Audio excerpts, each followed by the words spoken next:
जिनकी पुनित पावन शिव महापुराण की कथा जो जीवन का सुख प्रदान करने वाली है, आनंद देने वाली, भगवान के पावन चरणारविंद का रसास्वादन कराने वाली, भगवत चरणों को इस हृदय में उतारने वाली है।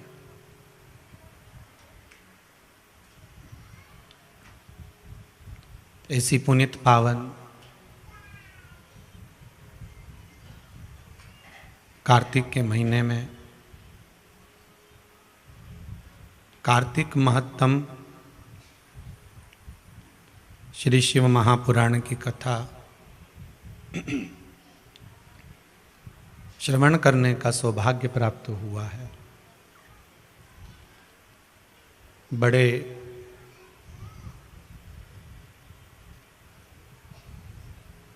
शिव के कृपा पात्र हैं श्री दिनेश भाई, हरजीवन भाई विसावाड़िया जी, श्रीमती जागृति बहन विसावाड़िया जी, जो पोरबंदर गुजरात से यहाँ पधार कर भगवान शिव की पावन कथा के मुख्य यजमान पद ग्रहण करे हैं। दूसरे नंबर के यजमान श्री विजय गोपाल सरस्वत जी की स्मृति में श्री अभय, श्रीमती दीपिका जी सारस्वत परिवार इंदौर मध्य प्रदेश से है। भगवान शिव की कृपा हुई। कथा के अभी तक जो यजमान बने सभी शिव की कृपा पात्र हैं, पर ये दोनों जो यजमान हैं ये बड़े विचित्र हैं।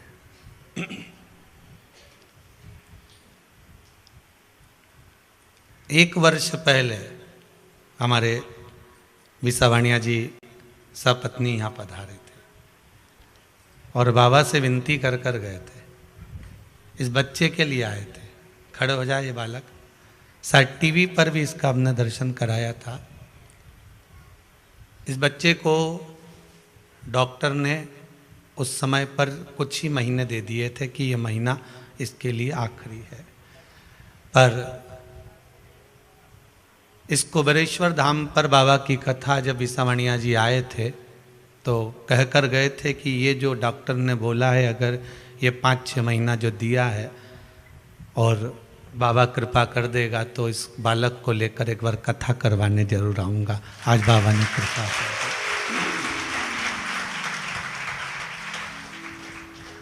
ये जागृति बहन तो इतनी रो रही थी, इतनी रोई थी, राम सुबह मिले तो रोए, शाम को मिले तो रोए। इस बहन से एक ही बात कही थी जागृति बहन को कि बाबा से विनती कर कर चले जाओ, अगर बाबा कृपा कर देगा। जब सारे डॉक्टर जब आखिरी में हाथ टेक देते हैं तो कहते हैं कि अब उसके हाथ में है, तो उस पर छोड़ दिया और आज बाबा की कृपा से बालक स्वस्थ रहे। बाबा ऐसी कृपा बना कर रखे। एक कथा क्या, आप बाबा की कृपा से कथा करवाते रहें, यही भाव से। दूसरे नंबर पर है सारस्वत परिवार जो इंदौर से हैं। अभय जी, श्रीमती दीपिका जी, इन दोनों का भाव, पहले इनकी कथा थी बीच में तो वो कथा कैंसिल हो गई थी, कोई कारणवश रजिस्टर पर नहीं चढ़ पाई होगी।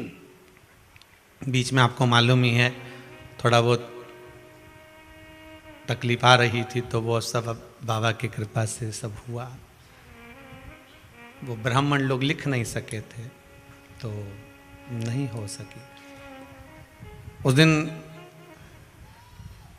दीपिका जी, भाभी जी, बहुरानी जी, बहन जी इतनी रो रही थी कि कैसे हमारी कथा कैंसिल हो गई। फिर इन्होंने आकर कहा कि साहब कभी भी दे दो, तो इनको 2022 या 23 में, 22 में मिली ये कथा, 22 में नवरात्र में कथा मिली थी। तो ये कहकर गए थे, बाबा ऐसी कृपा कर दे कि बीच में 22 बहुत दूर है, एक बीच में कहीं कथा का क्रम कर दे, और योग लग गया और विसावणिया जी के साथ में ये भी एक शामिल होकर कथा का रसास्वादन कर। और अभी भी कह रहे हैं कि 22 की कथा तो है, साथ में 23 की भी लिख के रखो। अभी भी तैयारी है। मेरे बाबा की कृपा, कुबेरेश्वर महादेव आप सबकी मनोकामना पूर्ण करे। जिस जिस भाव से आप इस कुबेरेश्वर की धरा पर आए हो, या आस्था चैनल पर सम्मुख में बैठकर फेसबुक यूट्यूब पर कथा का रसास्वादन कर रहे हो, सभी की मनोकामना मेरा विश्वनाथ, मेरा भोलेनाथ महाकाल राजा पूर्ण करे। और ऐसा विश्वास मान कर जाओ, बाबा से ऐसी कामना कर कर जाओ कि बाबा हम पर भी ऐसी कृपा करना कि एक बार शिव महापुराण की कथा जरूर करवाएं। ऐसी कृपा तू बरसा दे, इतना दे, इतनी कृपा कर दे कि हम भी अपने जीवन में एक बार शिव पुराण की कथा करें। बाबा करुणा सागर है, दया सागर है। कार्तिक का महीना चल रहा है, जो कि मेरे भगवान नारायण को प्रिय है। मेरे भगवान विष्णु को अति प्रिय है। और जो राम को प्रिय है, जो नारायण को प्रिय है, वो शिव को प्रिय है। और जो शिव को प्रिय है, वो मेरे नारायण को, मेरे राम को प्रिय है। सबसे पहले तो हम ये समझ लें कि कार्तिक का महीना जो आता है, तो इसका नाम कार्तिक का ही महीना क्यों रखा? शंकर जी के पुत्र के नाम पर ही इसका नाम क्यों रखा? भाई पुरुषोत्तम मास आता है, अधिक मास आता है, तो हम कह देते हैं कि भगवान नारायण ने अपना नाम, भगवान कृष्ण ने अपना पुरुषोत्तम नाम उस मल मास को दिया था, इसलिए उसका नाम पुरुषोत्तम मास है, अधिक मास है। पर कोई आपसे पूछ ले कि ये जो कार्तिक का महीना आता है, तो ये शंकर भगवान के पुत्र का नाम है कार्तिक है, फिर ये इस महीने का नाम कार्तिक क्यों रखा गया, उसका कारण क्या था?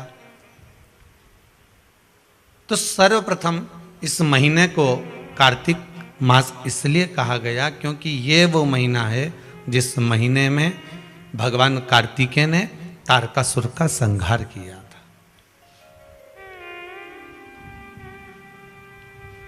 और तारकासुर संपूर्ण ब्रह्मांड में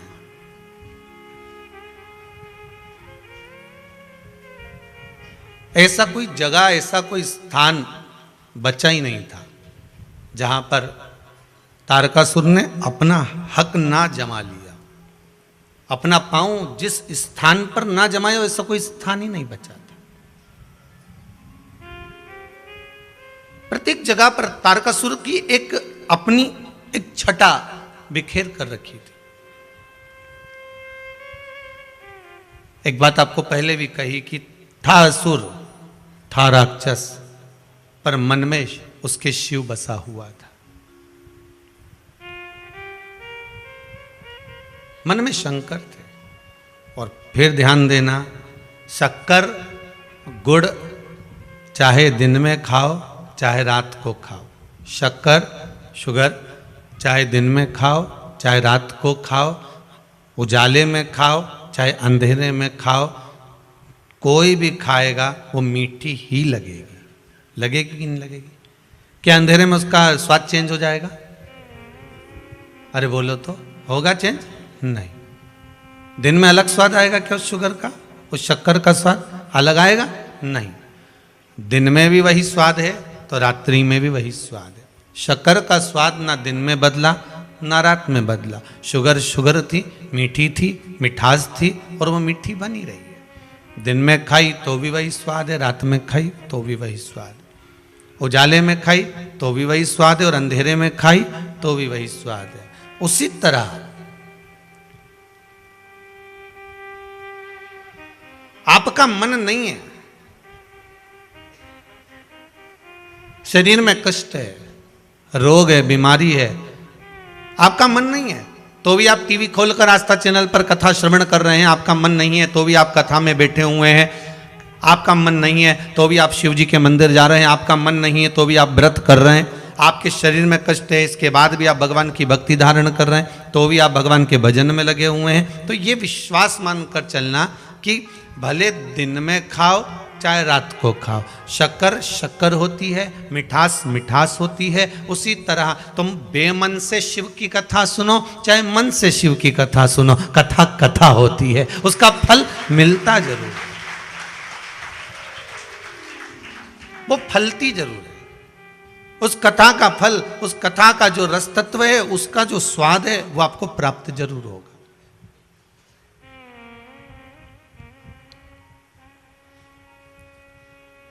उसका रसास्वादन आपको मिलेगा।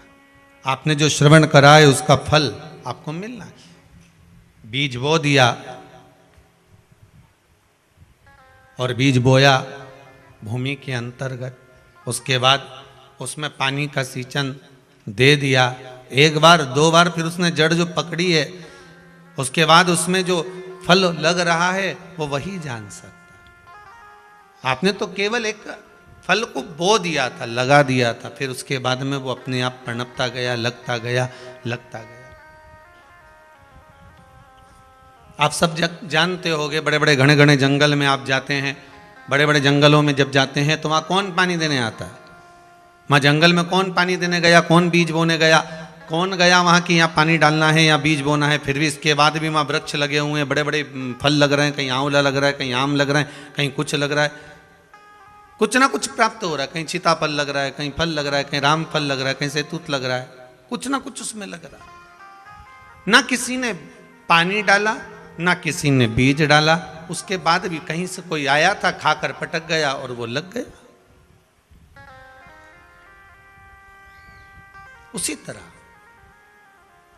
मन नहीं है तो भी अगर भगवान की कथा का रसास्वादन कर रहे हो, चित्त नहीं है इसके बाद भी अगर भगवान की कथा को श्रवण कर रहे हो। आज किसी ने एक प्रश्न भेजा है व्हाट्सएप पर, गुरुदेव एक बात बताइए कि जैसे दिवाली आ गई है, हम दीपावली का काम करेंगे और दीपावली के समय पर हम दुकान पर बैठेंगे और कथा भी थोड़ी थोड़ी सुनना है।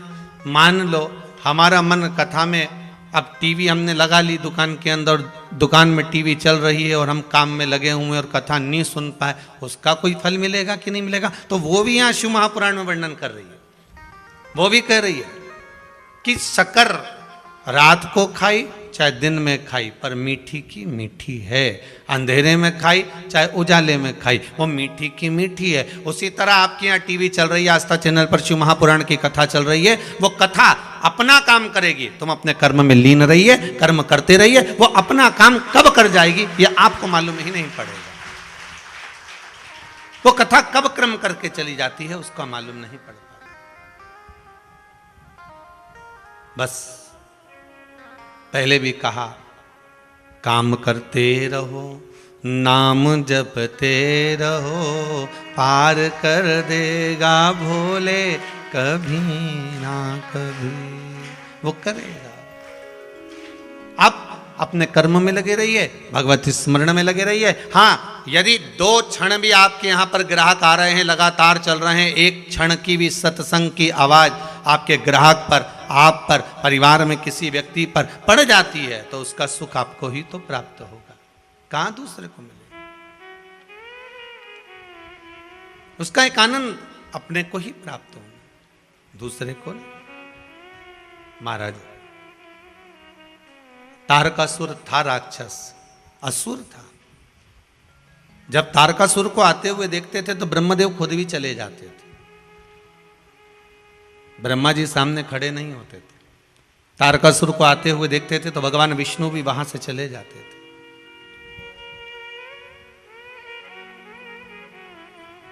न ब्रह्मा उसके सम्मुख में आ रहे हैं, न भगवान विष्णु उसके सम्मुख में आ रहे हैं। पर अब जरा विचार करिए कि भगवान ब्रह्मदेव और भगवान नारायण को क्या दिक्कत थी? उसको मार सकते थे, उसका संहार कर सकते थे, फिर क्या दिक्कत है? कहा कि जितना बड़ा वो असुर था, जितना बड़ा वो राक्षस था, उतना बड़ा ही वो शिव का भगत था। जैसे रावण लंकाधिपति लंकेश, रावण लंकेश लंकाधिपति रावण भी ऐसा ही था असुर, राक्षस प्रवृत्ति थी, राक्षस जीव था, पर ब्राह्मण कुल में जन्म लेने के कारणवश वो भगवान शिव का उपासक भी था। वो भगवान शंकर का उपासक भी है और शिव भक्ति में डूबा हुआ है। शंकर का गुणगान वो कर रहा है, दिन रात प्रतिदिन भगवत शिव के स्मरण में डूबा रहता था।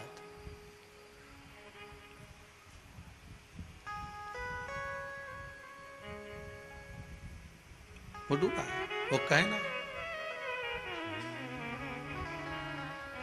हमने भी गाया तुम भी मिल के गाओ, ओम नमः शिवाय, ओम नमः शिवाय।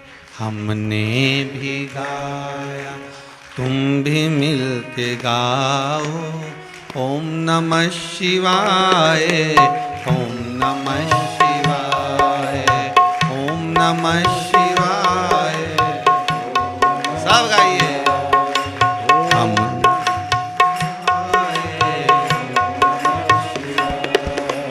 हमने भी गाया तुम भी मिल के गाओ, हमने भी गाया तुम भी मिल के गाओ, ओम नमः शिवाय, ओम नमः शिवाय, ओम नमः शिवाय, ओम नमः शिवाय। बोलो ओम नमः शिवाय, ओम नमः शिवाय, ओम नमः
शिवाय, ओम नमः शिवाय।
ब्रह्मा ने गाया, विष्णु ने गाया, ब्रह्मा ने गाया, विष्णु ने गाया, तुम भी मिल के गाओ ओम नमः शिवाय।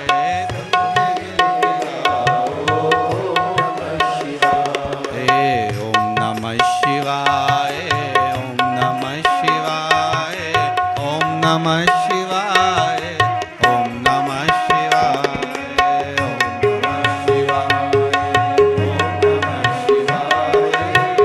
नमः शिवाय, हमने भी गाया, तुम भी मिल के गाओ, हमने भी ओम नमः शिवाय, ओम नमः शिवाय,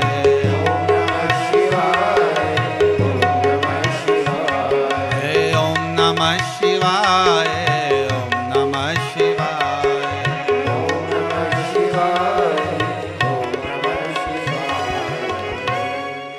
भगवान की कथा कह रही है, भाव शुद्ध हो। दिन में खाई तो भी शक्कर मीठी लगी है, रात्रि को खाई तो भी शक्कर मीठी लगी है, अंधेरे में खाई तो भी मीठी लगी है, उजाले में खाई तो भी मीठी लगी। आप जिस भाव से श्रवण कर रहे हो वो कैसा भी आपका भाव हो, तारकासुर का स्वरूप है राक्षस, पर भीतर मन में शिव तत्व समाया, भीतर शिव तत्व है। अच्छा, मनुष्य के भीतर शंकर है, इसको पहचानोगे कैसे? चलो आज बहुत विचित्र कथा निकली है तो वो भी अपन सुनी लें। कार्तिक मातम में अगर मालूम पड़े आपको, ऐसा ज्ञात हो कि मनुष्य के भीतर शिव है, इसको कैसे पहचानोगे? बोलो जरा जल्दी जल्दी। अब कोई मांग में सिंदूर भर ले तो पहचान आ जाए कि ये शादीशुदा है, पाँव में बिछुड़ी पहन ले तो मालूम पड़ जाए कि शादीशुदा है। अब ना मंगलसूत्र पहनी हो, ना बिछुड़ी पहनी हो, ना मांग भरी हो, तो और वो निकल कर जाए तो उसको कौन पहचानेगा कि ये शादीशुदा है? तो हो सकता है कोई आपसे कह दे कि हम कैसे मान लें कि आपके अंदर शंकर है, पहले प्रकट करके दिखाओ। भाई पत्थर में अग्नि है तो घर्षण करा, अग्नि प्रकट हो गई। लकड़ी में अग्नि है, लकड़ी को घर्षण करा, अग्नि प्रकट हो गई।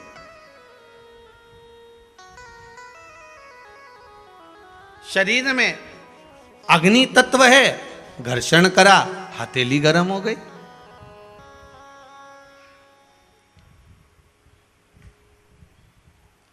प्रस्तुत कैसे करोगे कि आप में, हम में, सब में शिव है? उसको प्रकट कैसे करोगे? उसको सामने प्रस्तुत कैसा करा जाए? तो स्कंद पुराण में कहा, जहां पर श्री सत्यनारायण भगवान की कथा स्कंद पुराण में लिखी गई, उसके प्रथम में वर्णन किया गया कि 24 घंटे में से आप 1 मिनट भी आपकी वाणी पर अगर सत्य वचन आया है तो समझ लेना कि शिव आपका है और शंकर आपके अंदर समाहित है। 24 घंटों में से केवल 1 क्षण भी आपकी जिह्वा पर सत्य आ गया तो समझ लेना कि शिव प्रगटा है, शिव सामने प्रकट हुआ है, शिव साक्षी में आया है। अब एक व्यक्ति ने कहा मैं तो 24 घंटे ही झूठ बोलता हूं। हमने कहा देखो सत्य निकला कि नहीं निकला।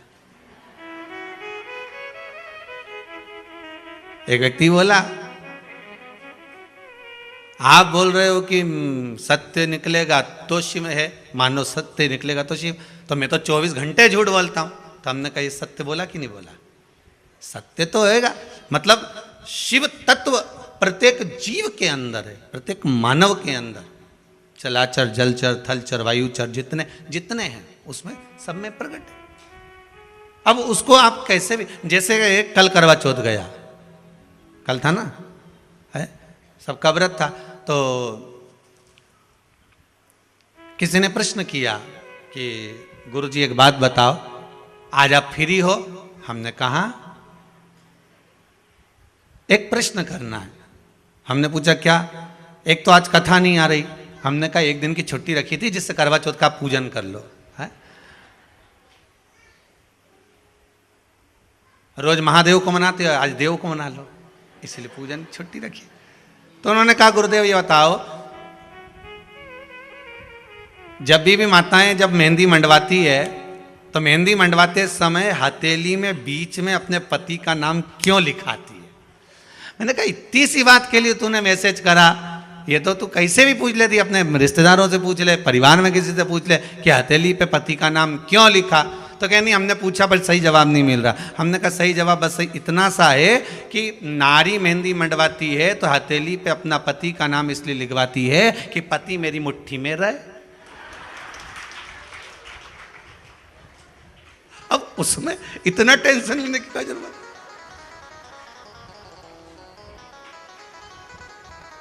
उसने अगला मैसेज लिख के फूल बनाया और हाथ जोड़ के लिख दिया श्री शिवाय नमस्तुभ्यम। इतना भारी तो कोई प्रश्न ही नहीं था।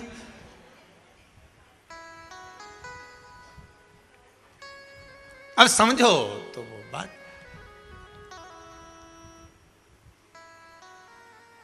क्या होए यशोदा मारे से, तूने लालो बिगाड़ दो वारे से। अब कहे नाम लिखने से होगा कि हम तो यही लिखेंगे कि भाई लिखा होगा तो मुट्ठी में पति रहना चाहिए, इसलिए हाथ पे नाम लिखा।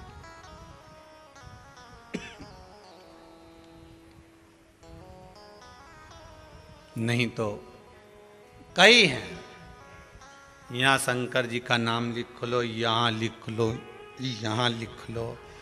और बचा कुचा था तो शिव जी का नाम ना जाने कहाँ कहाँ, महाकाल। तुम देखना कहीं मिलेंगे आपको बहुत सारे, कोई यहाँ नाम लिख रहा है, कोई यहाँ नाम लिख रहा है, कोई यहाँ नाम लिख रहा है, कोई यहाँ नाम लिखे।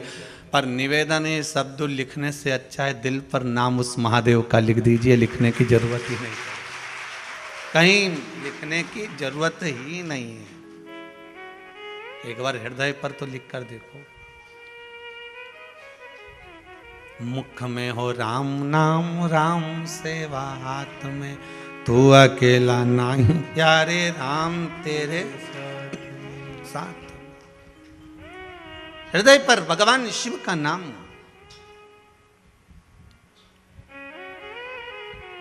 तन पर नाम लिख लोगे, उसका कोई मूल तत्व नहीं है, पर मन पर एक बार लिखा गया तो उसकी मूलता। ताड़कासुर और रावण, कंस, ये जितने भी हुए, इन सब को देख लीजिए, किसी के शरीर पर भले राम नहीं लिखा था, रावण के शरीर पर कहीं विष्णु भगवान का नाम नहीं था, देवाधिदेव महादेव का नाम नहीं था, तारकासुर के शरीर पर कहीं भगवान शिव का नाम नहीं था। पर भले ये ऊपर से राक्षस थे, नाम भले ना लिखा था, पर भीतर आत्मा में तो शिव था, भीतर तो शंकर था।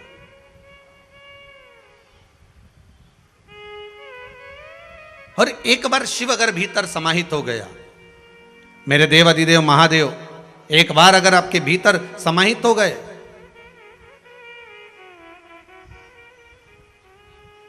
एक बार आपके हृदय में अगर आकर बैठ गए, तो फिर वो चित्तवृत्ति कहीं जा ही नहीं सकती कि खानो नहीं भावे मन, पीनो नहीं भावे रे, दौड़ दौड़ मन सत्संग जावे रे, कि मैं तो हरि की दीवानी ऐसी हो गई रे, सपनों में आवे मारा सांवरिया। जब चित्त वृत्ति में परमात्मा समाहित हो जाता है, भगवान इस हृदय बिंदु में जाकर बैठ जाता है, फिर कुछ सुहाता ही नहीं है। हमने एक बात पहले भी कही, आज फिर कहते हैं, कई लोग कहते हैं अगरबत्ती लगाकर जाने से क्या होता है, घर में दिया लगाकर जाने से क्या होता है, भगवान के सामने धूप लगाकर जाने में क्या होता है, भगवान के सामने प्रणाम करके जाने से क्या होता है, भगवान को नमन करके जाने में क्या होता है, भगवान को स्नान कराकर पूजन कराकर अर्चना कर जाने में। घर पर से जब निकलें तो हम बार बार कहते हैं कि भगवान को 2 अगरबत्ती लगाकर जाओ, धूप बत्ती लगाकर जाओ, चाहे दिया लगाकर जाओ, नहीं लगा के जाओ तो सिर तो झुकाकर जाओ। भगवान के सामने एक बार उसके सम्मुख में पहुंचकर, तुम्हारे घर में जो छोटा सा मंदिर हो, तुम्हारे घर में जो छोटा सा शिवलिंग हो, तुम्हारे घर में जो ठाकुर जी हो, लड्डू गोपाल हो, कृष्ण हो, राधा हो, जो भी तुम्हारे घर में विराजमान है, कम से कम उसके सामने एक बार पहुंचकर इसके बाद जाओ।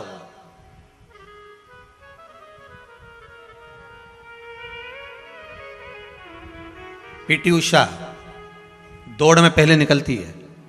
एक बार इंटरव्यू में आया था, उससे पूछा गया कि तुम दौड़ती हो तो इतनी आगे कैसे निकल जाती हो। पीटी उषा ने कहा, मेरी मां ने कहा था जब तू कहीं कंपटीशन में जाएगी तो ठाकुर जी का दर्शन कर कर जाना, और जब पहला घुटना तू जमीन पर टेके और दौड़ने की तैयारी करे, उस समय तेरे मन में यह भाव आना चाहिए कि भगवान कृष्ण तेरी माखन की मटकी लेकर भागा है और तू उसको पकड़ने के लिए जा रही है।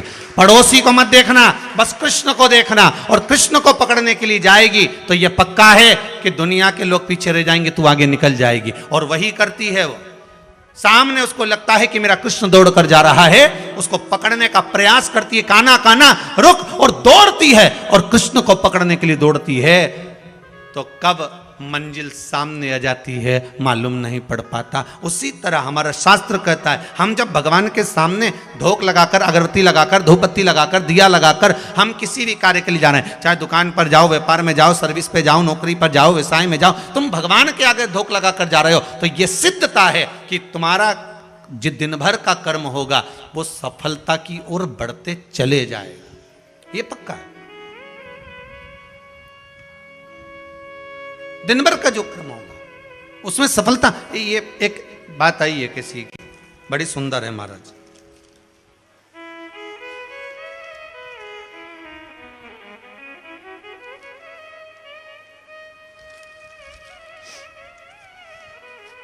लिफाफे का कागज है हो, आधा लिफाफा उनके पास में ही है। नमः शिवाय। गुरुजी चित्तौड़गढ़ से आई हूं मैं। कहाँ बैठी हैं? हाथ उठाओ जरा। हाँ जरा माइक दे ना।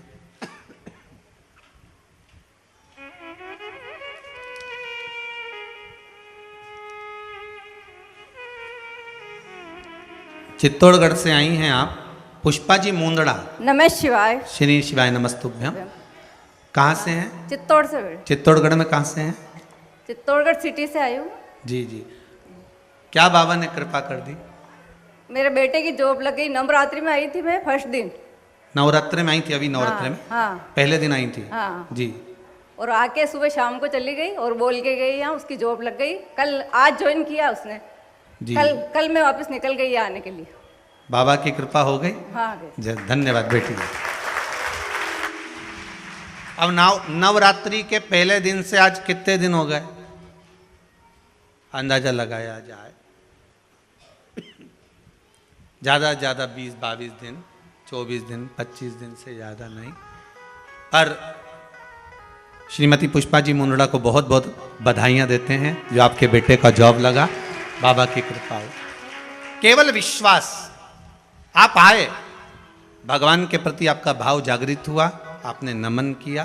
केवल यहीं से मतलब नहीं, हम तो कहेंगे कि प्रतिदिन अगर आप भगवान के सम्मुख से आप निकल कर जा रहे हैं, किसी कार्य के लिए जा रहे हैं, तो भगवान को नमन कर कर जाइए, उससे नयन मिलाकर जाइए, नयन मिलाकर। एक पत्र और है, बड़ा सुंदर है महाराज।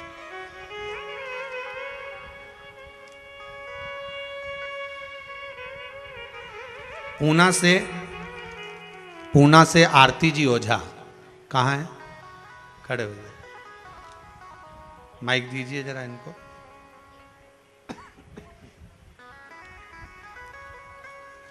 शिवाय नमस्तुभ्यम महाराज। श्री शिवाय नमस्तुभ्यम। आपने लिखा है आरती जी ओझा श्रीमती जी। पूना से। कहाँ से हैं आप? जी पिंपरी से। पिंपरी से हैं। बाबा ने क्या कृपा करी?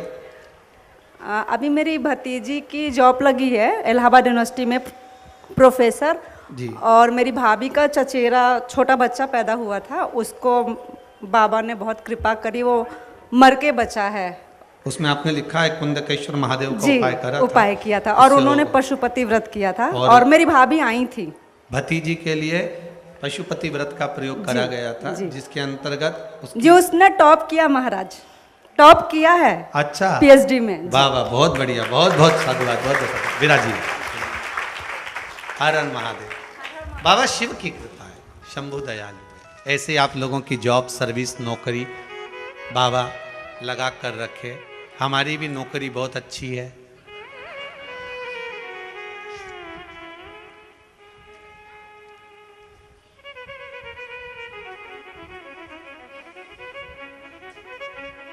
मेरी तनख्वाह भी कुछ कम नहीं है। बड़ी कृपा है। मेरी किस्मत का जब गुल खिला, तब जा कर के ये दर मिल गई मुझको चौखट तेरी, सबसे बढ़िया है सबसे, भोले बाबा तेरी नौकरी, सबसे बढ़िया है सबसे बड़ी, तेरे दरवाजे की चाकरी, सबसे बढ़िया है सबसे बड़ी। बाबा की कृपा सब जीवों पर बनी रहे। मेरा विश्वनाथ शंभो सबकी मनोकामना। बहुत सारे पत्र हैं, जैसा जैसा समय मिलेगा वैसा वैसा स्मरण करेंगे। करुणा शिव की।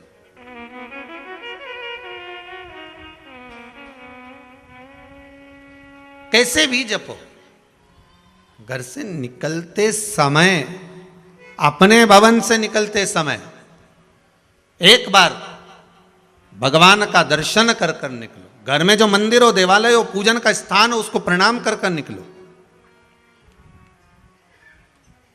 ज्यादा कोई नियम नहीं ले सकते तो एक नियम तो ले लो कि मैं सुबह निकलूंगा तो सबसे पहले भगवान का दर्शन करके, प्रणाम कर कर, अगरबत्ती लगाकर, दिया लगाकर, धूपबत्ती लगाकर तब निकलूंगा।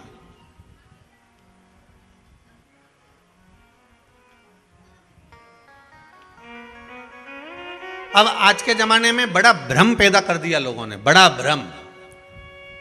अब एक भ्रम ये भी पैदा कर दिया कि महाराज अगरबत्ती नहीं लगाना चाहिए, तो उसमें कई बांस होता है, तो कई लोगों ने व्हाट्सएप पे डाल दिया। तो सब देखिए, अगरबत्ती लगाओगे, ये कई दुनिया के जितने विरोधी लोग हैं ना, ढेर सारे, वो तो ये भी चाहते हैं कि तुम अगरबत्ती क्या, तुम तो सिर भी मत झुका भगवान के आगे। ये दुनिया के जितने अधर्मी लोग हैं ना, विरोधी लोग, ये तो इस पक्ष में बैठे हैं कि कैसे भी व्हाट्सएप पर ऐसी चीज डाल दी जाए कि ये भगवान के सामने भी सिर ना झुका।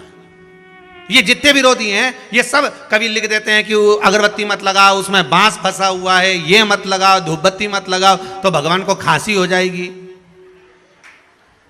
तो दिया मत लगाओ तो घर की छत काली पड़ जाएगी। तो ये जितने विरोधी हैं ना, ये सब इस तुक में बैठे हैं कि हिंदू धर्म को कैसे भी तोड़ दिया जाए। पर मेरा निवेदन हाथ जोड़कर है, 2 अगरबत्ती, धूप बत्ती, ये हमारे पुराने समय से चलकर आ रही है। पहले तो कंडा जलाकर धूप भी छोड़ते थे, वो नहीं छोड़ रहे, तो कम से कम धूप बत्ती, अगरबत्ती भगवान को कम से कम भाव से केवल उसको रिझाने के लिए तो लगाओ, दिया लगा दो, ज्यादा नहीं हो तो। पर कई अधर्मी लगे हैं, कई अधर्मी, ये तो चाहते हैं कि आप कैसे भी बस घर में प्रणाम भी ना करें, ये तो चाहते हैं कि कैसे भी भगवान को नमन तक ना करें। पर हमें हमारे धर्म को आगे बढ़ाते हुए, हमें प्रणाम करते हुए, नमनता करते हुए, हमें भगवान का भजन करते हुए अग्रण्य होना। ये चाहेंगे कि ना करें, परंतु हमें करें।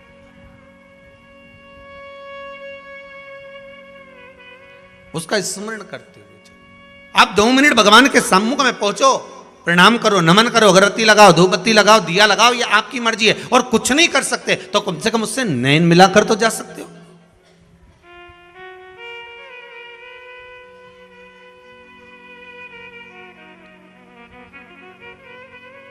नैन लड़े त्रिपुरारी से मैं उनकी हो गई,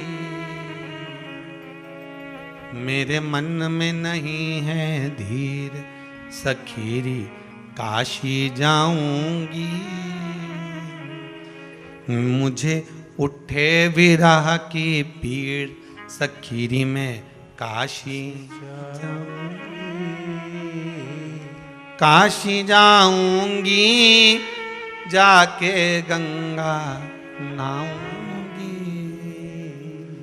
मैं काशी जाऊंगी, जाके गंगा नहाऊंगी। मेरे मन में नहीं है धीर, सखीरी में काशी जाऊंगी। छोड़ दिया मैंने खाना पीना तेरी याद में। कई ऐसी हैं, कई भाई बहन ऐसे हैं कि कुबेरेश्वर धाम आने से पहले खाना पीना छोड़ दे। अभी एक आपको बताएं, महाराज विसावणिया जी, सारस्वत जी और सारे सबको बता दें, उज्जैन के एक शर्मा परिवार जिनकी कथा शायद जनवरी में है, इनकी कथा पहले थी जून में, पहले भी सूचना दी थी। उनकी धर्म पत्नी ने 1 साल से भोजन छोड़ के रखा है केवल शिव महापुराण की कथा करवाने के। अच्छा, कथा देवी दी थी, पर भगवान भोलेनाथ जी जाने क्या परीक्षा लेना। कथा दे दी, बीच में आ गया कोरोना। अब तो भी वो व्रत कर रही थी। और इस वर्ष कथा की तारीख दी है, तो अब उनकी पत्नी अन्न छोड़ी थी, अब की बार उनके पति ने भी अन्न छोड़ दिया कि जनवरी तक जब तक कथा नहीं हो जाए मैं अन्न नहीं खाऊंगा। हो सकता फिर आगे बढ़ गई तो जरा सोचिए। छोड़ दिया मैंने खाना पीना तेरी याद में, और दोनों पति पत्नी ने अन्न को छोड़ दिया, दोनों पति। वो कथा भी आस्था चैनल पर लाइव आएगी उज्जैन से, जनवरी के महीने में रहेगी। और उज्जैन के आसपास के जितने गांव हैं सब टूटी पड़ो, आ जाओ, दर्शन करो, आनंद लो, कथा सुनो, महाकाल दर्शन करो और शिव महापुराण की कथा सुन ले। जनवरी में है, तारीख हम बता देंगे कल देखकर। क्या 17 जनवरी है, 17 जनवरी से है वो कथा उज्जैन में। अब विचार करिए कि भाव कितना शुद्ध होगा। नहीं तो आज तक ऐसा कहीं सुनने को नहीं मिला कि साहब मैं जब तक एक कथा नहीं होगी तब तक मैं अन्न छोड़ दूं, पर दोनों पति पत्नी छोड़कर बैठे।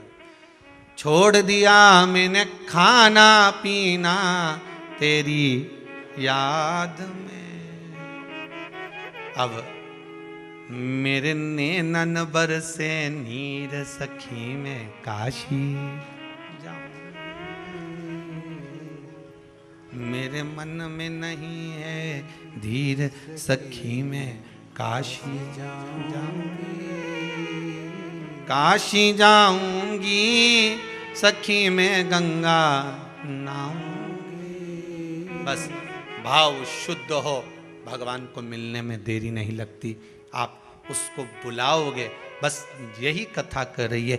एक क्षण, आधा क्षण, 1 मिनट आप भगवान के सामने थोड़ा सा ठहर कर दर्शन कर कर फिर जाइए।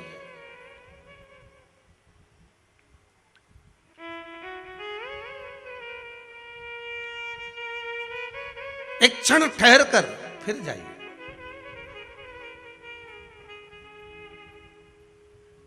दो मिनट हम भगवान का दीदार, हम भगवान का दर्शन क्यों ना कर ले।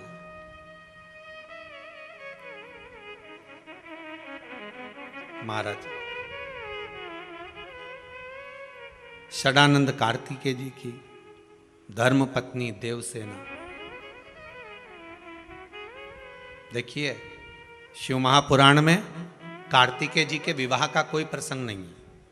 इसमें तो लिखा है कि कार्तिकेय बाबा ब्रह्मचार्य व्रत का पारण करें, पर ब्रह्मवेत्ता पुराण के अंतर्गत लिखा है कि कार्तिकेय महाराज की 2 धर्म पत्नियां थी, देवसेना और वल्ली देवी। ब्रह्मवेत्ता पुराण में लिखा है कि कार्तिकेय बाबा की 2 धर्म पत्नियां थी, एक था देवसेना, दूसरी वल्ली देवी। पर शिव महापुराण में नहीं लिखा। तो कोई कहे कि गुरुदेव आप बोल रहे हैं कि कार्तिकेय जी की धर्म पत्नी थी, तो शिव महापुराण में नहीं लिखा, फिर कहेंगे ब्रह्मवेत्ता पुराण में लिखा। तो कार्तिकेय जी की जो धर्म पत्नी थी देवसेना, एक बार उसने भी कार्तिकेय बाबा से षडानंद जी से प्रश्न कर लिया था।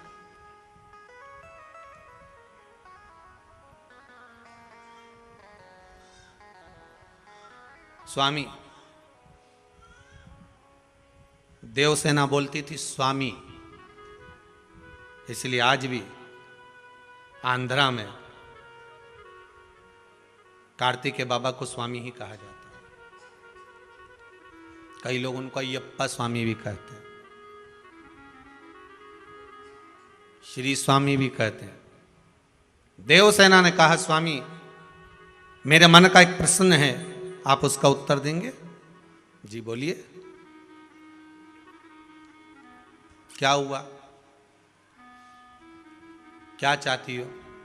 देवसेना ने कहा, प्रभु जी, सारी दुनिया के लोगों के एक मुख होता है, 2 मुख होते हैं, किसी का 10 मुख भी होता है, पर आपके 6 मुख क्यों हैं? कारण क्या है षडानंद कार्तिकेय आपके 6 मुख का? भगवान कार्तिकेय महाराज ने अपनी धर्म पत्नी देवसेना से कहा, देवसेना सुनो, मेरे 6 मुख ये मुझे गंगा जी की देन है। जब मेरा जन्म हुआ था तब मैं 6 भागों में प्रकट हुआ था, पर मेरी माताओं ने, कृतिकाओं ने, संतों की धर्म पत्नियों ने मुझे एक कर दिया, मुख 6 रखे, शरीर एक कर दिया। तो प्रभु, जब माता कृतिकाओं ने आपके शरीर को एक कर दिया था, तो मुख को एक करने में क्या दिक्कत थी?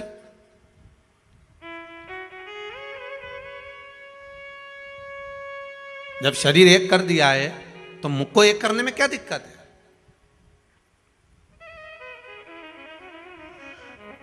क्या कारण है? भगवान शंकर ने, भगवान कार्तिकेय जी कहते हैं, षडानंद कार्तिकेय कह रहे हैं देवसेना को, देवसेना बस बात इतनी सी है कि माता ने 6 मुख मेरे इसलिए रखे कि 5 मुख से मैं इन पंचम जो इंद्रियां हैं, इसको, जो इंद्रियां वशीभूत हो जाती हैं, काम, लोभ, आसक्ति, वासनाओं में जो डूब जाती हैं, इन पंचम इंद्रियों को साध कर शिव की उपासना में एक मुख से गुणगान करता। 5 कर्मेंद्री, 5 ज्ञानेंद्री और 1 मन। बस ये मन जो छठा है, इसको साधना है। 11 इंद्री में 5-5 को अगर एक साधने के लिए रखा है मैंने। सुई का धागा और जीवान जितनी लंबी होती है ना, उतनी उलझ जाती है। क्या क्या जम के बोलो जरा, माताओं को तो ज्यादा मालूम होगा। सुई का धागा जितना लंबा लिया और 2-3 बार इमें तकिया की खोल में या गादी की खोल में निकाला, और निकालते से फिर वो धागा आगे जाके, अरे बोलो तो जम के उलझ गए। सुई का धागा और जीवान जितनी लंबी होती है ना, ये उलझती जरूर है। तुम जितना ज्यादा बोलने की तुम्हारी आदत होगी, जरा जरा सी बात में बोलने की आदत होगी, 2 लोग बात कर रहे हैं, तीसरी तुम घुस गए, बोलना चालू कर दिया। 2 ट्रेन में बैठ के जा रहे और उसमें तुम बैठकर बात करने लगे। तो ये जो तुम्हारी आदत है ना, तो समझ लेना कि ये सुई का धागा और जीवान जितनी लंबी होगी ना, उतनी तकलीफ देगी। इसलिए संतों को देखना एकदम मौन रहते, चुप। उनको मालूम है दादा उलझ गए। तो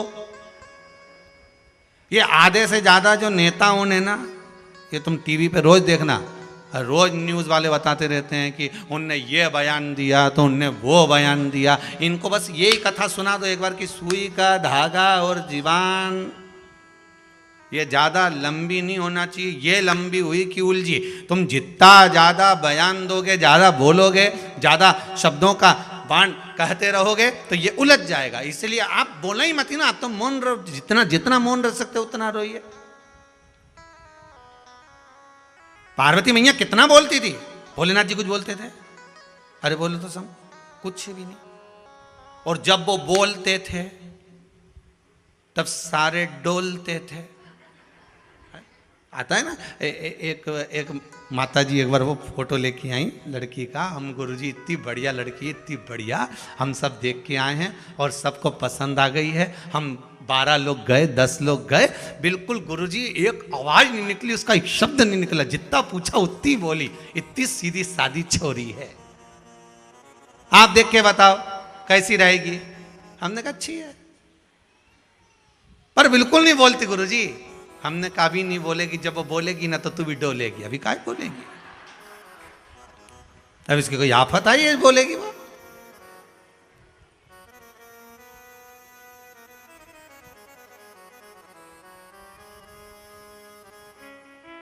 कहां?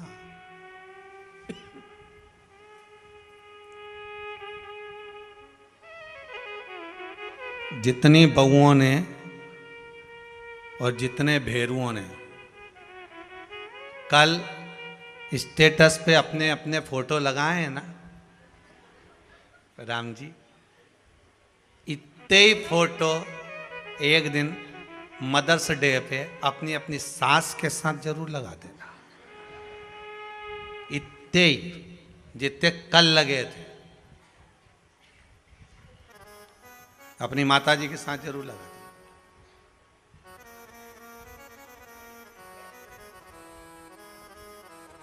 उतना ही जितना लगा, जितनी लंबी जीवान होगी और जितना सुई का धागा लंबा होगा उतना तकलीफ देगा।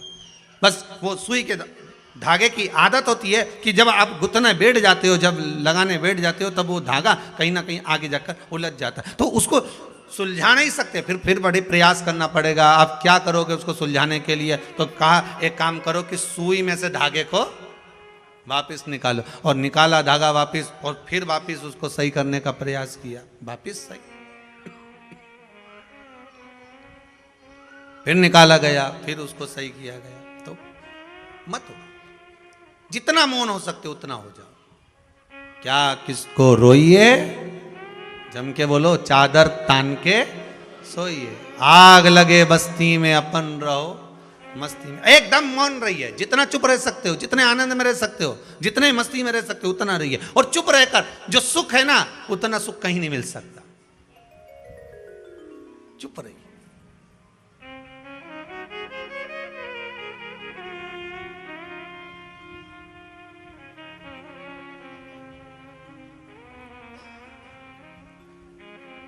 अगर आपका किसी से विवाद हुआ है ना, एक शब्द मत बोलना, एक शब्द भी उसको बोलने देना।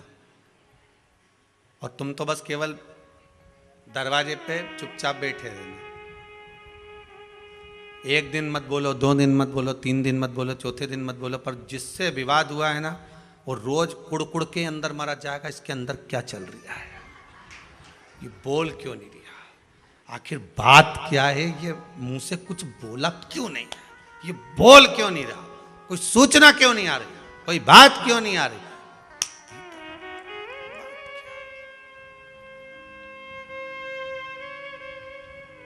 बोले ही मत। जितनी जीवान लंबी होगी उतना तकलीफ आपको होगी, और जितना धागा लंबा होगा सुई का उतना वो सिलने में तकलीफ होगी, उलझेगा वो, पक्का है, उसको सुलझ।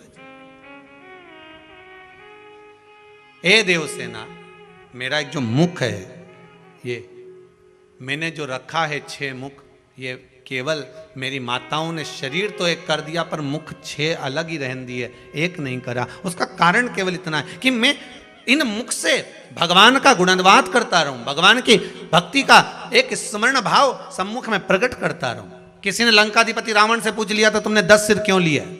तो क्या मर्जी मेरी? तो कारण क्या था? और लंकाधिपति रावण ने कहा, मेरे 10 सिर का केवल एक कारण है कि जब मैं शंकर का गुणगान करूं, जब मैं शिव का स्मरण करूं, तो मेरे 10 मुख से भगवान शंकर का गुणगान होना चाहिए। मेरे 10 मुख से भगवान शिव का स्मरण होना चाहिए। मैं भगवान की भक्ति में इस 10 मुख से डूबा रहूं।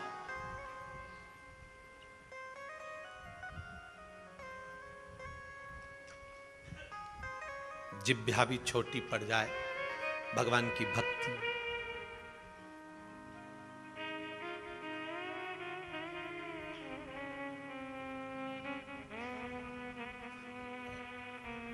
सारी पृथ्वी को कागज करूं और लेखनी पूरे वृक्षों की कर लूं तो भी परमात्मा का स्मरण करना कठिन है महाराज।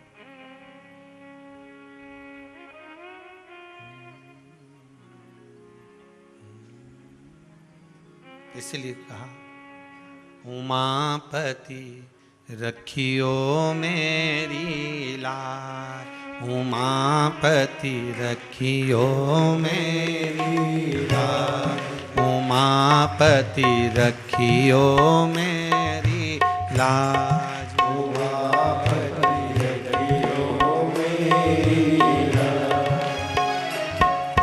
भूल के सारी दुनिया भोले, भूल के सारी दुनिया भोले, भूल के सारी दुनिया भोले, भूल के सारी दुनिया भोले, तुम्हें पुकारूं आज, उमापति रखियो मेरी लाज, उमापति रखियो मेरी लाज, उमापति रखियो मेरी लाज, उमापति रखियो मेरी लाज। आओ से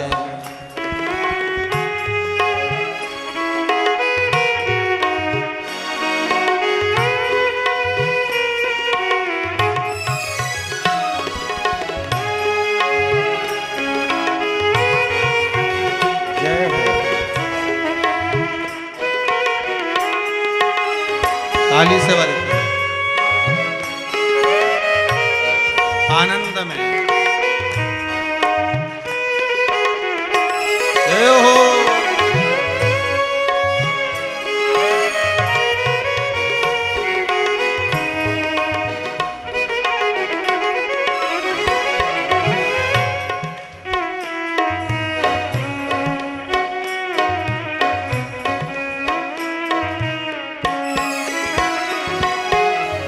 जोड़ लिया है प्रीत के धागे, जोड़ लिए हैं प्रीत के धागे, जोड़ लिए हैं प्रीत के धागे, जोड़ लिए हैं प्रीत के धागे।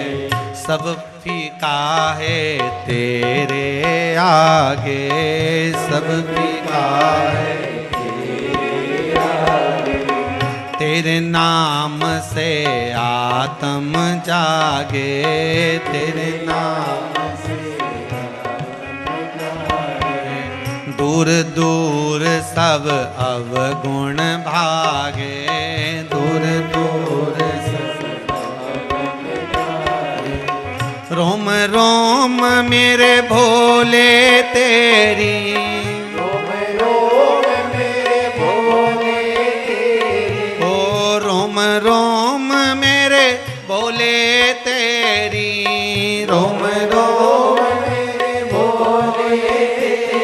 ओ तेरी ही आवाज, उमापति रखियो मेरी लाज, उमापति रखियो मेरी लाज, उमापति रखियो मेरी लाज, उमापति उमापति रखियो मेरी लाज, उमापति रखियो मेरी लाज।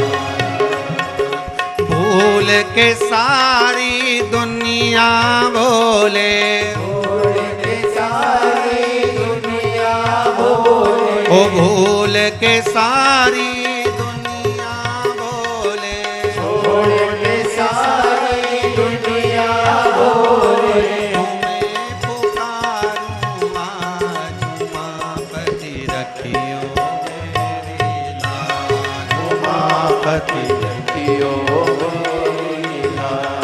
उमापति रखियो मेरी लाज। उमापति रखियो मेरी लाज। जय हो।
तेरी दया के बादल बरसे, तेरी दया के बादल बरसे।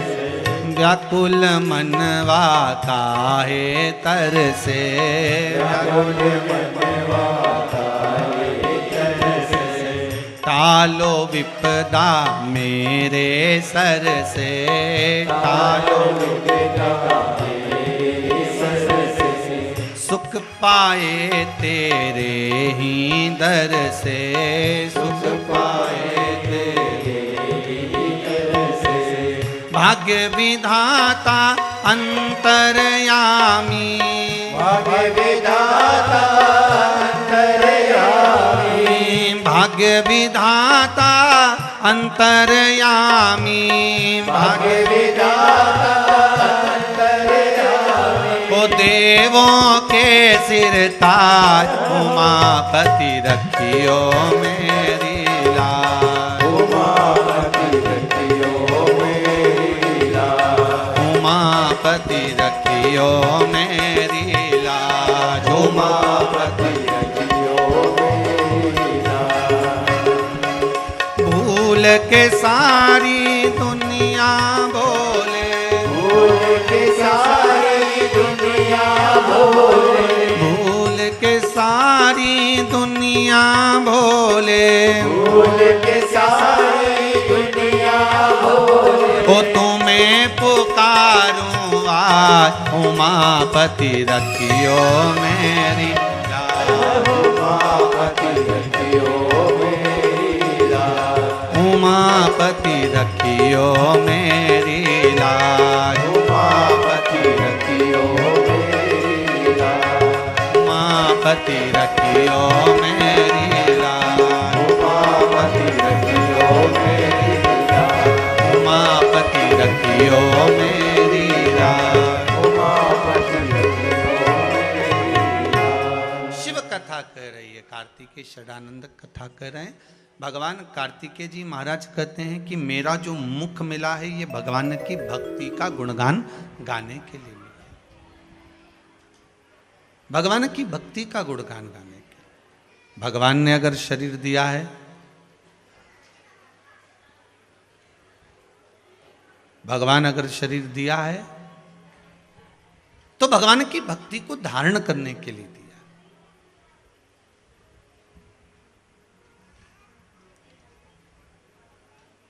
तारकासुर हृदय में शिव है। तारकासुर के हृदय में शंकर, ओगरदानी, तरकालदर्शी शिव समाया। इसलिए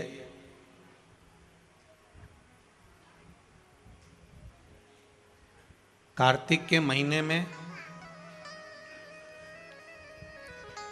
ये जो कार्तिक का महीना का नाम पड़ा है, ये तारकासुर का संहार किया था श्री कार्तिकेय महाराज ने।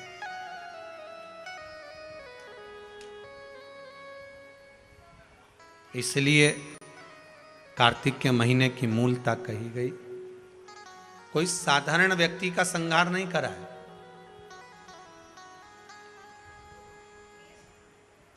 ये जो एक भजन करने वाला हो और एक पाप कर्म करने वाला हो, या तो पाप कर्म करने वाला हो कि पूरा ही पापी हो तो उसका संहार हो जाए, या बिल्कुल भजन करने वाला हो तो उसका उद्धार हो जाए। अब ये बीच में जो टंगा हुआ है ना कि हे असुर भी और भगवान की भक्ति भी कर रहा है, इसको संभालना, इसका संहार करना बड़ी कठिन बात है साहब।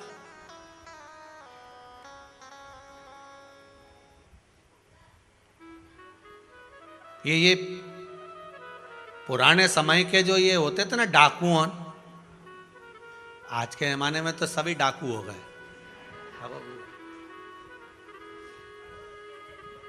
पर पुराने डाकू और आज के डाकू में अंतर है। बोलो सही है कि गलत है? पुराने समय के डाकू डाका डालते थे, पैसा ले जाते थे, धन छिड़ा कर ले जाते थे, पर किसी बहन बेटी पर कभी हाथ का स्पर्श भी नहीं करते थे। और आज के डाकू, अब तुम समझ जाओ, नी के उत्तम ही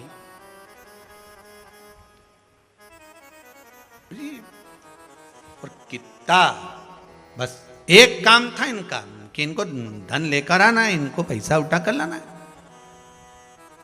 धन लाना है। और जाने से पहले कहाँ जाते थे? डाका डालने से पहले जम के बोलो, जिस देवी को मानते थे, जिस देवता को मानते थे, पहले उनके यहाँ जाके नमन करके अगरबत्ती लगाए, धूपबत्ती लगाए, निवेदन करके फिर जाते थे कि आज हम डाका डालने जा रहे हैं। भवानी और ये भवानी दोनों को लेकर जाएंगे, हम आएंगे, तेरी आराधना करेंगे।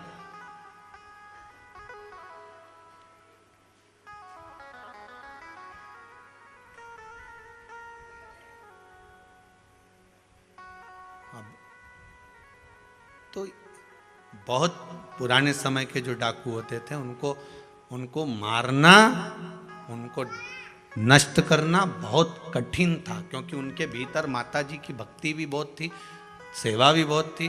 किसी के यहाँ शादी है और नहीं है, कोई व्यवस्था नहीं है तो भेज भी देते थे, किसी के यहाँ कोई दिक्कत है तो सामान भी भेज देते। पहले के डाकू में भाव भी होता था, थे डाकू पर साथ में भगवान की भक्ति भी तो धारण करते थे। तो इनको मारना बड़ा कठिन हो जाता था। या तो एक पापी हो जिसको मार दिया जाए, संहार कर दिया जाए, या एक धर्मात्मा हो जिसका उद्धार कर दिया जाए। पर ये दो बीच में है ना, इनकी बड़ी आफत है महाराज। अब ये तारकासुर राक्षस भी है और भगवान शंकर का भक्त भी है, रावण राक्षस भी है और शिव का भक्त भी है। दिक्कत मारी पड़ी है कि ये भगवान के भगत वही है, भक्ति में भी। अब जो जानता है वही समझ पाएगा। जैसे एक पत्नी पड़ोसन के यहाँ गई और पड़ोसन के यहाँ जाके बोली, मैं मेरे पति से बड़ी परेशान हो गई हूं। उसने पूछा क्या? मेरा पति इतना झूठ बोलता है कि मैं उससे परेशान हो गई हूं।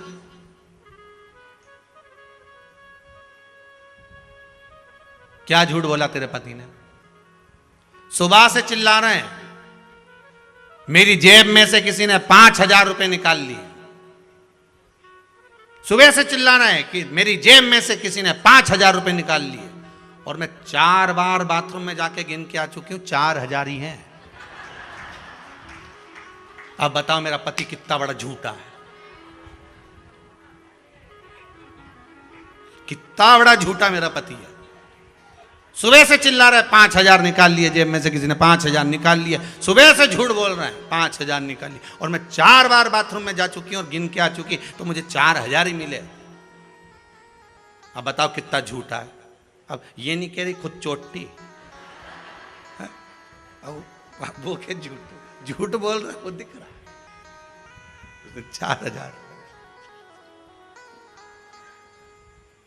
बोले। बस यही हमारा क्रम महाराज। कोई असुर प्रवृत्ति का भी है। फिर वही वाली बात आ गई कि दिन में भी शक्कर खाओगे तो मीठी रहेगी, रात को भी खाओगे तो मीठी रहेगी, अंधेरे में भी खाओगे तो मीठी है, दिन में भी खाओगे तो मीठी है, उजाले में भी खाओगे तो मीठी है। उसी तरह राक्षस होकर भी भगवान का भक्त है तो भगवान उसको मिलेगा।